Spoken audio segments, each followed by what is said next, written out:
A popular meme portrays presidents and governors appearing shell-shocked and stressed after being elected, as if they were burdened with the secrets of the world.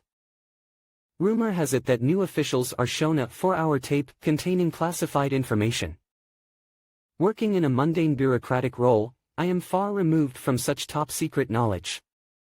Nevertheless, whispers about high-level secrets occasionally circulate among employees, fueling speculation.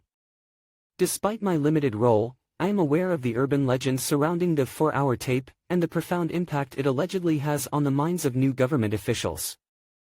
As the night descended upon the office, shrouding it in darkness, I found myself still diligently engrossed in a project that required completion before the week's end.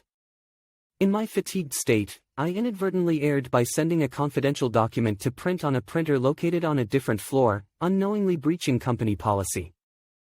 Panic surged through me as I frantically scoured for a map illustrating the whereabouts of all printers in the building, desperate to retrieve the sensitive document.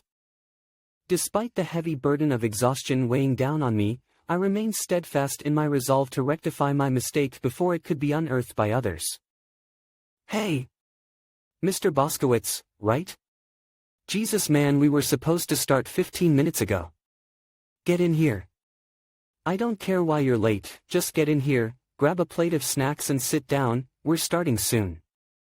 Put your phone in the bag, electronic watch in the bag, and anything else on your person that can be used to record audio or video." Something about his sternness and tone short-circuited my brain. For guys like me, there is a third option beyond fight or flight. It's called the just go with it until it's over, also known as the captured rabbit strategy. I put my phone and my watch in the bag.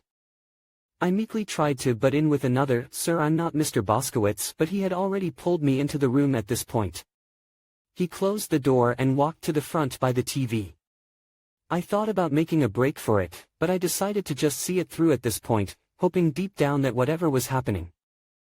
As one of the men standing at the front of the room reached into a bag and pulled out a VHS tape, my heart raced with anticipation. With deliberate movements, he inserted the tape into a player and pressed play. Despite my efforts to remain calm, anxiety bubbled up as memories of casual water-cooler conversations with coworkers floated to the surface of my mind. But I quickly pushed them aside, reassuring myself that this was just a routine government meeting. The familiar disclaimers of confidentiality flashed on the screen, showcasing official insignias of organizations like presidential libraries. Even though I had seen many similar videos in the past, a sense of unease crept over me, casting a shadow of doubt on the seemingly innocent presentation. Standing before the esteemed members of the Committee for the Protection and Preservation of Human Consciousness, the man began by acknowledging their invaluable presence in this pivotal moment. Expressing profound gratitude, he recounted the arduous journey of humanity, a journey that had ultimately led them to a crucial decision. This decision was made possible by the unexpected and transformative encounter with extraterrestrial visitors, an encounter that filled the air with a palpable surge of adrenaline. As the momentous contact with alien life was made, the man seized the opportunity to extend his heartfelt thanks to all those involved in bringing humanity to this historic juncture. Their collective efforts had paved the way for a new chapter in the annals of human history. It brings me great joy to announce our acceptance of the agreement put forth by our esteemed guests, the intergalactic species. They have generously granted Earth's population the privilege to continue existing, expanding, and evolving in exchange for a unified commitment from all world governments to honor the terms of the pact. Whilst explaining every nuance of the agreement is not feasible at this time, I will highlight its key provisions. The terms state that the intergalactic beings are permitted to visit Earth periodically and consume a considerable portion of the human population for sustenance. After each visitation, the remaining humans are tasked with procreating and flourishing to ensure the replenishment of their numbers before the subsequent visit. We acknowledge and welcome these conditions wholeheartedly.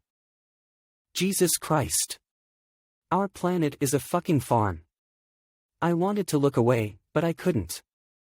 The tape cut away to a larger view of the Congress-like room, the somber committee members in attendance, and the members of the choir in the corner, who I could only imagine looked horrified. Where were the visitors? Why couldn't I see them? The camera then panned to several larger, Empty seats, the same slow style of video panning as the one that happened earlier with the committee members. No visible entities in the seats, but the seats themselves looked blurry. The man at the podium carried on with his speech, as the camera pan on those blurry seats continued. We should acknowledge the privilege of knowing that there is indeed life in the cosmos. That extraterrestrial life has chosen to visit our planet. And that the cycle and balance provided by nature extends beyond the confines of planet Earth. Much like humanity has found its place on Earth in the food chain, we acknowledge our place in the divine. Our final major acknowledgement, as part of this agreement, is that we accept the Great Almighty as the entities we will now refer to as God. God, as an interstellar species, has revealed itself to us, and thus, the continued existence of is now the true priority of the people of our planet.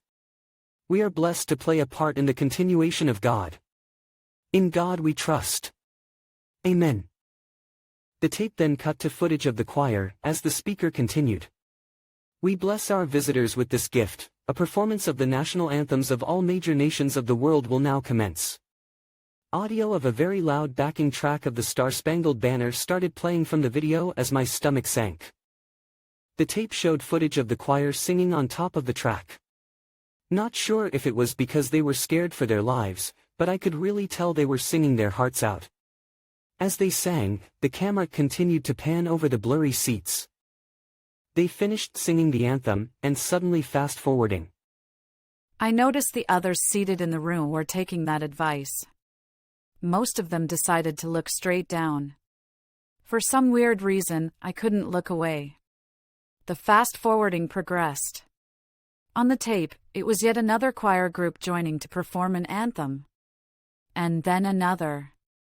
And then another. It looked like we were near the end.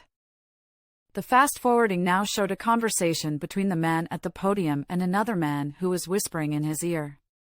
The man at the podium was vehemently shaking his head. The other man continued whispering. This continued on. Eventually, there was a quick moment of the man at the podium begrudgingly nodding. The last few fast-forwarded moments of the tape remain burned in my memory to this very moment. They were pandemonium. The attendees were sitting in their chairs, frozen, shivering, crying. The people in the various choirs were running around the rooms in fast motion as blurry spots started covering them and ungodly things started happening to them. I wasn't worried about them realizing that I wasn't supposed to be there. If anything, I felt a strange camaraderie with everyone in the room. We were all, truly, in the same boat. As soon as I left the building and got in my car, I just drove. For as long as I could. I would stop for gas, then I'd keep driving. I'd stop again. Then I'd keep driving. Again. And again. I'm holed up in a hotel now. I'm just glad I could get this off my chest. The funny thing is, all I can think about is the length of that stupid tape. While I can't confirm, I feel like if it were played straight through without fast-forwarding, it would have only been 3 hours. I wonder if the 4-hour tape rumor came from the fact that we all needed that extra hour to digest the information. And now, you're probably wondering, why don't I name the species that is going to spell humanity's doom throughout the rest of time? Why am I calling them redacted? Well, as the self-appointed leader of the committee for. In my role as the self-proclaimed leader of the committee for the acknowledgement that we should have just chosen extinction, I firmly believe that the individuals responsible for our current situation do not deserve to be acknowledged by name.